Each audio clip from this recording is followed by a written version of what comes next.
severe thunderstorm warning remains in effect until 8:30 p.m. for Todd County. At 8:19 p.m., severe thunderstorms were located along a line extending from 9 miles north of Elkton to 9 miles south of Guthrie, moving northeast at 60 miles per hour.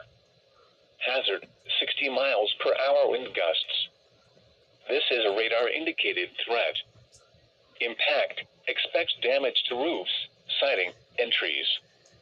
These severe thunderstorms will remain over mainly rural areas of Todd County, including the following locations: Trenton, Clifty, Allensville, and Alegre.